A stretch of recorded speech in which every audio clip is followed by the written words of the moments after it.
Hello everyone, good morning and welcome back to my another video. আৰু ইয়া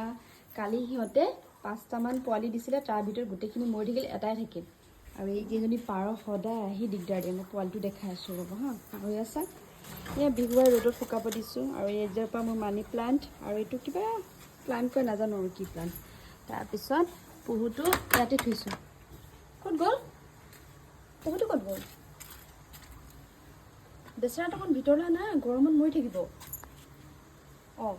লৈ গ'ল নেকি মেকুৰীয়ে এইটো আছে গৰম পাইছে চা ভিতৰলৈ লৈ না মৰি গ'ল নেকি এই না আছে এইটো কালি জন্ম দিছে 5টা দিছিলে কিন্তু 4টা মৰি থাকিলে ফাইনেলি ই বাচিলে আৰু ইয়াক যত্ন ৰাখিব লাগিব গাখীৰ এখন খুৱাই দিয়া আৰু এয়া আজি কিমান শ্বৰ্টকাট মাৰিলোঁ যোৱাকালি বনোৱা পুৰি দুখন আছিলে এয়া অবেলিতে গৰম কৰি লৈছোঁ আৰু ইয়াৰ ইফালে চাহ বহাইছোঁ আৰু ইফালে ভাত কিমান যে কাম আজি ৰাতিপুৱা চাহ এনেকৈ চিম্পল খালোঁ আৰু যদি ভিডিঅ'টো চাই ভাল লাগিছে এটা লাইক কৰিব কাষত থকা বেল আইকনটো ক্লিক কৰিব নাপাহৰিবলৈ আজিলৈ আহিছোঁ বাই বাই টেক কেয়াৰ